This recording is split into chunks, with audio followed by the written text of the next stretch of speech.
February 5, 1943. Franklin Delano Roosevelt sat in his wheelchair at his desk in the Oval Office, reading the cable from Moscow for the third time. The words were simple, almost clinical in their military precision. The German Sixth Army had surrendered at Stalingrad. General Friedrich Paulus was in Soviet custody.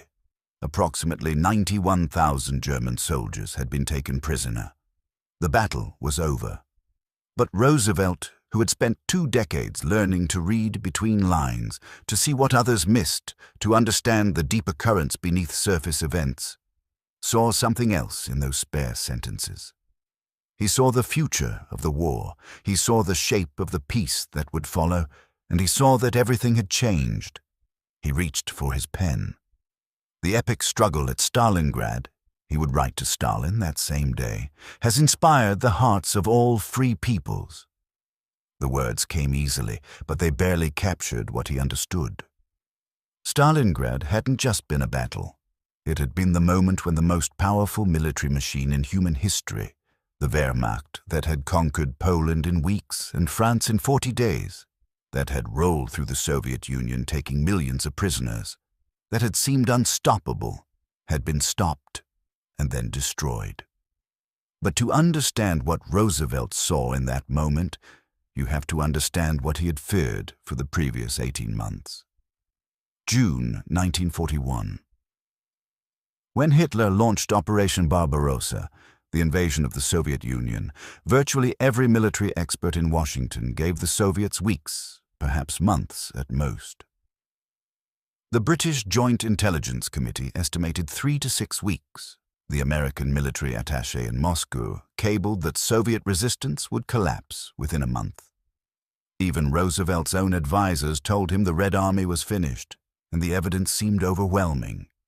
In the first weeks of Barbarossa, German forces advanced 30 miles per day.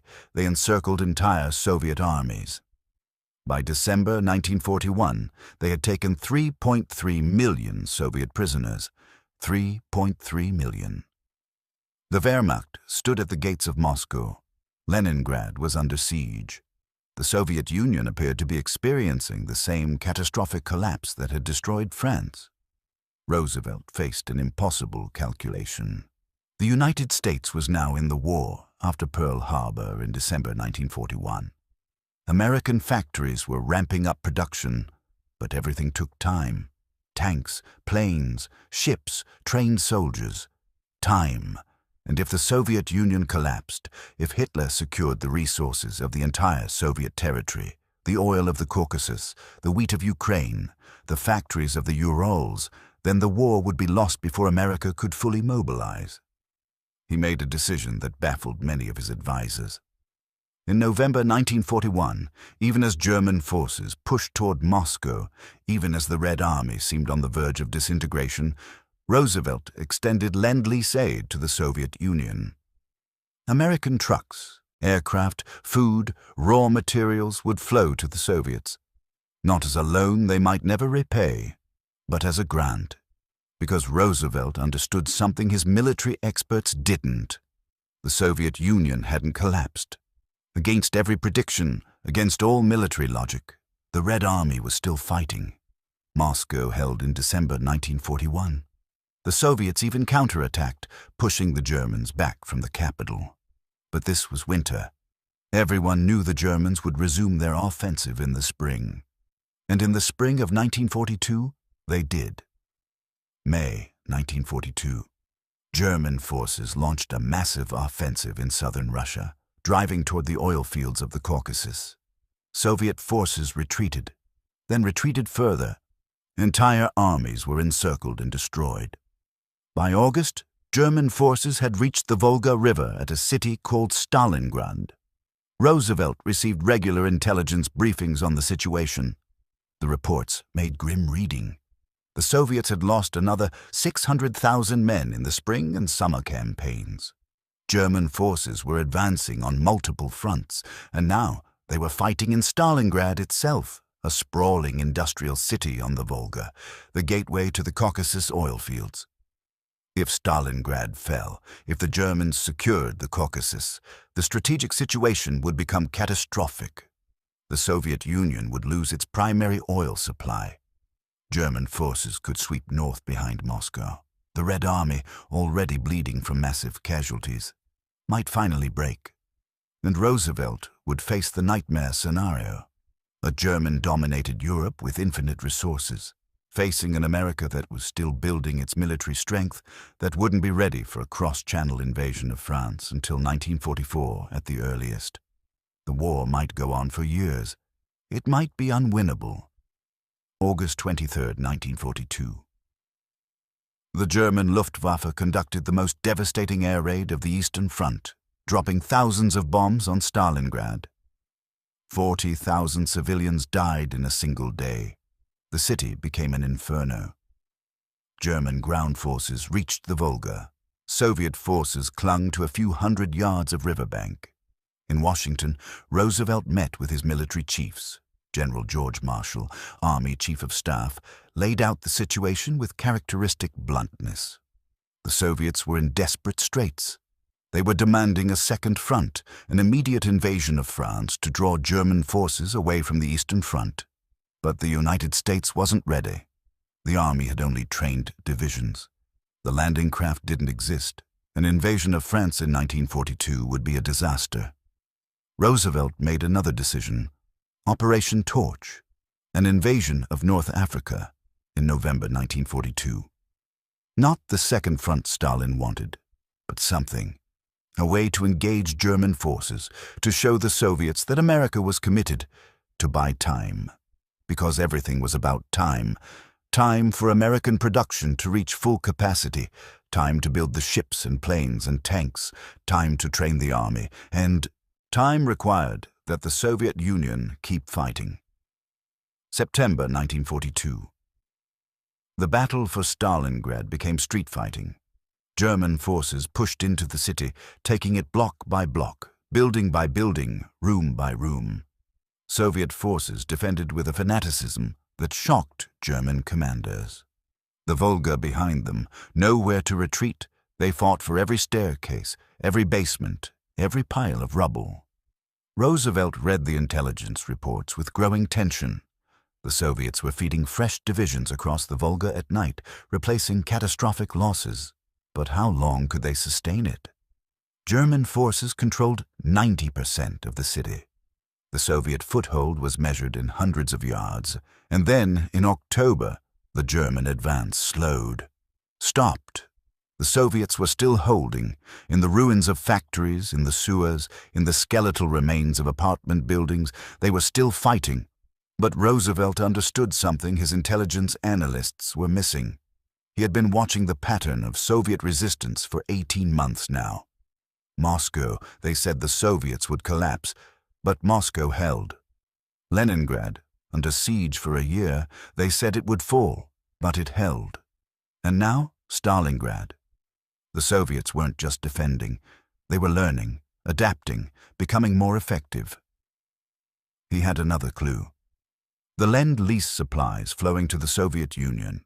American trucks, thousands of them, were arriving in Soviet ports. The Soviets were using them not for frontline combat, but for logistics, for moving supplies, for operational mobility. They were building something. November 19th, 1942. Roosevelt received an urgent cable from the American military mission in Moscow. The Soviets had launched a massive counter-offensive at Stalingrad, not in the city itself, but north and south of it, hitting the Romanian and Italian armies, protecting the German flanks. The attacks had broken through. Soviet tank forces were driving deep into the German rear. The cable was cautious, noting that Soviet offensives had failed before, that this might be another limited attack. But Roosevelt, reading between the lines, saw something else. The scale of the operation, the coordination, the fact that the Soviets had somehow hidden the buildup from German intelligence. This wasn't desperation. This was planning. 4 days later, November 23rd, another cable. Soviet forces had linked up. The German Sixth Army, the entire force fighting in Stalingrad, approximately 300,000 men, was encircled, cut off, trapped. Roosevelt called a meeting of his military chiefs. What did this mean? Could the Soviets hold the encirclement? The Germans would surely attempt a relief operation. They had the forces, the experience, the tactical skill.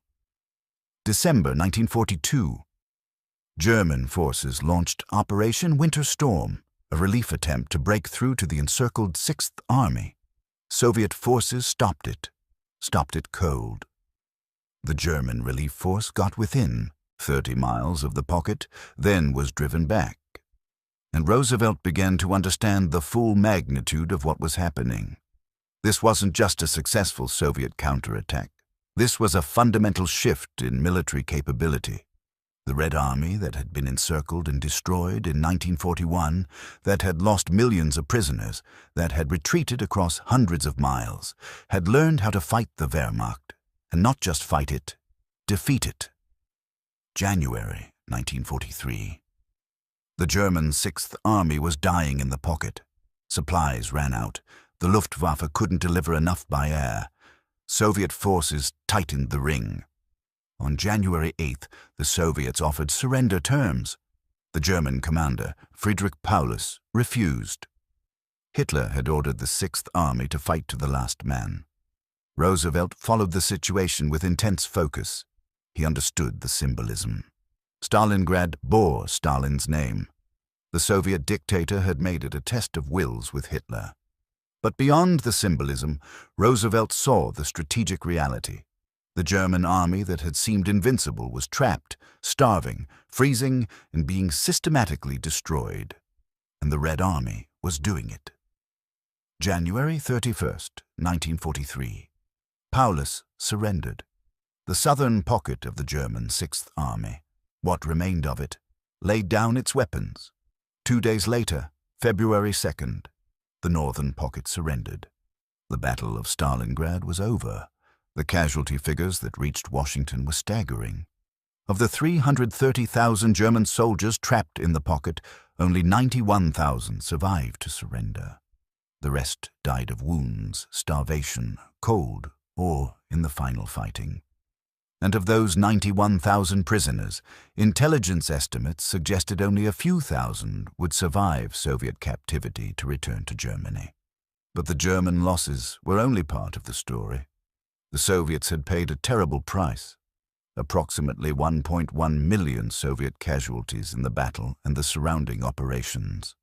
The city of Stalingrad was destroyed, its 40,000 civilian dead added to the military toll. The cost was almost incomprehensible, yet the Soviets had won, decisively, completely, utterly. February 5th, 1943. Roosevelt drafted his telegram to Stalin. The words had to be chosen carefully. Stalin was prickly, suspicious, always watching for signs that the Western Allies were not fully committed. Roosevelt needed to acknowledge the victory, to recognize its significance, but also to strengthen the alliance for the hard fighting ahead. The epic struggle at Stalingrad has inspired the hearts of all free peoples, he wrote. He praised the brilliant victory and the determined defense. But privately, in conversations with his advisors, Roosevelt was more direct about what he saw. The war had turned, not just tactically, not just operationally, but fundamentally. The German army had been dealt a blow from which it would never fully recover.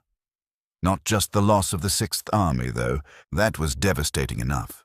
But the psychological impact, the revelation that the Wehrmacht could be trapped, could be destroyed, could be beaten. And Roosevelt understood the implications cascading out from that central fact. First, military.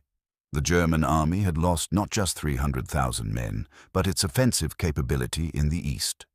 Hitler had thrown everything into the 1942 campaign, aiming to knock the Soviet Union out of the war. He had failed. The initiative had passed to the Red Army. From now on, the Soviets would be advancing, and the Germans would be retreating. Second, strategic. The balance of the war had shifted. In 1941 and 1942, the critical question was whether the Soviet Union would survive. Now the question was how far the Red Army would advance, and that question had enormous implications for the post-war world. Soviet armies moving west would liberate Eastern Europe. They would be in a position to shape the post-war settlement. American and British forces would need to land in France not to save the Soviet Union, but to ensure they had a say in Europe's future. Third, political. Stalin's position was transformed. In 1941, he had been a desperate supplicant, begging for aid, for a second front, for anything that might keep the Soviet Union in the war. Now he was the leader of the army that had broken the Wehrmacht. His demands would carry more weight. His voice in Allied councils would be stronger. Roosevelt would need to manage a more confident, more assertive Stalin. And fourth, personal. Roosevelt had made a bet in November 1941, extending Lend-Lease to the Soviet Union when everyone said they were finished. He had been right. His strategic judgment had been vindicated. But now came the harder part, managing the victory, shaping the peace. February 12, 1943. Roosevelt delivered a fireside chat to the American people. He spoke about the war situation, about production goals, about sacrifice on the home front. He mentioned Stalingrad, but briefly. The American public didn't yet understand the significance of the battle. That would come later. But Roosevelt was already thinking ahead. He needed to meet with Stalin face to face. Churchill, he knew well, had met with multiple times. But Stalin he had never met, and Stalin held the key to so many post-war questions. Poland, Eastern Europe, the future of Germany, the shape of the United Nations organization Roosevelt envisioned. Stalingrad had made that meeting both more necessary and more complicated. More necessary because Stalin's position was stronger, his army more powerful, his claims more difficult to ignore. More complicated because Roosevelt would be negotiating not from a position of saving the Soviet Union, but of coordinating strategy between powerful allies who might have different visions of the post-war world. Spring 1943. As Soviet forces continued their advance from Stalingrad, pushing the Germans back across the southern Soviet Union, Roosevelt pushed for a meeting of the Big Three. Stalin resisted. He was busy, he said, directing military operations. He couldn't leave the Soviet Union. The meeting would have to wait. But Roosevelt persisted, and he began planning something else. A gesture, a symbol, a way to recognize what the Soviet Union had achieved at Stalingrad. He instructed the State Department to prepare a special scroll. It would be illuminated, decorated, a formal recognition from the American people to the city of Stalingrad. The words were chosen carefully. Roosevelt reviewed multiple drafts, editing, refining, making sure the language captured what he wanted to say. The final text read, "In the name of the people of the United States of America, I present this scroll to the city of Stalingrad to commemorate our admiration for its gallant defenders whose courage, fortitude, and devotion during the siege of September 13th, 1942 to January 31st, 1943 will inspire forever the hearts of all free people. Their glorious victory stemmed the tide of invasion and marked the turning point in the war of the Allied nations against the forces of aggression." That phrase, the turning point in the war. Roosevelt had chosen it deliberately. He was stating publicly what he had understood privately since February. Stalingrad had changed everything. The scroll wouldn't be presented until May 1944, when a delegation traveled to the Soviet Union. By then, the Red Army had pushed the Germans back hundreds of miles. By then, American and British forces were preparing for D-Day. By then, the shape of the war Roosevelt had seen in February 1943 had become obvious to everyone. But Roosevelt had seen it first, in those spare sentences of the cable announcing victory, in the implications cascading out from the fact that the German Sixth Army had been destroyed, in the recognition that the Red Army had become a force capable not just of defending, but of conquering. November 1943. The Big Three finally met at Tehran, the first time Roosevelt and Stalin sat down face to face. The meeting was cordial, productive, but also tense. Stalin pushed for firm commitments on the Second Front.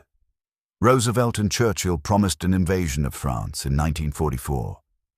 They discussed the post-war settlement, the future of Poland, the treatment of Germany. At one point during the conference, there was a ceremony. The British presented the Sword of Stalingrad, a specially commissioned weapon with a gold-plated hilt and an inscription praising the steel-hearted citizens of Stalingrad. Churchill handed it to Stalin. Stalin kissed the blade, then passed it to Voroshilov, who promptly dropped it. An awkward moment, but also symbolic. The British gesture, grand but slightly clumsy. The Soviet sacrifice, honored but also slightly misunderstood. Roosevelt watched the ceremony with his characteristic inscrutability. He had his own recognition prepared, the scroll that would be presented later. But more importantly, he had his strategy. Work with Stalin where possible. Prepare for disagreements where necessary. Shape the post-war world to preserve American interests while acknowledging Soviet power. Because that was what Stalingrad had forced him to recognize. The Soviet Union wasn't a junior partner to be managed.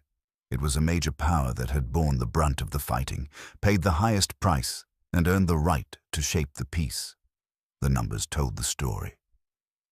By the end of the war, the Soviet Union would suffer approximately 27 million dead, military and civilian combined. The United States would lose approximately 400,000. The disparity was almost incomprehensible. The Eastern Front was where the war was won, where the German army was broken, where the decisive battles were fought. Stalingrad was the turning point of that Eastern Front. Before Stalingrad, the question was whether the Soviet Union would survive. After Stalingrad, the question was how far the Red Army would advance.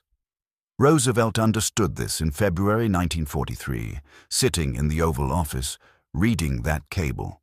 He understood it before most of his advisers, before the American public, before many of his Allied counterparts. He understood it because he had been watching the pattern, seeing the deeper currents, reading between the lines. And he understood something else. The war would be won, but the peace would be complicated. The Soviet Union would emerge from the war as a superpower, its armies occupying half of Europe, its sacrifices giving it moral authority, its leader demanding a voice in shaping the post-war world. Managing that relationship, balancing cooperation with competition, acknowledging Soviet achievements while protecting American interests, would be the great challenge of the post-war era. Roosevelt wouldn't live to see it. He would die in April 1945. Just weeks before Germany's surrender. But the framework he established, the recognition of Soviet power, combined with determination to preserve American influence, would shape the Cold War that followed. It all traced back to that moment in February 1943, to the cable announcing victory at Stalingrad, to Roosevelt's recognition of what it meant, to his understanding that the war had turned, that everything had changed, that the future would be different than anyone had imagined. The turning point in the war, he had written in the scroll. Not a turning point. The turning point. Singular. Definitive. The moment when the tide shifted, when the Wehrmacht's advance became retreat, when the question changed from whether the Allies could survive to how they would win.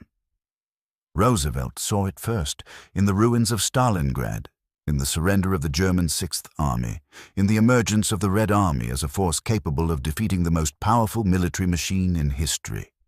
He saw the future of the war. He saw the shape of the peace.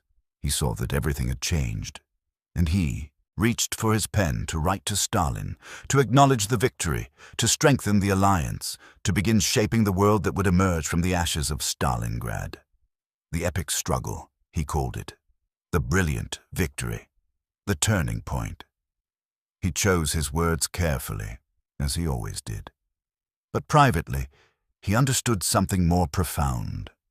The world had changed in the ruins of that Soviet city. The balance of power had shifted. The future would be different than anyone had planned. And Franklin Delano Roosevelt, sitting in his wheelchair in the Oval Office, reading that cable for the third time, understood it all.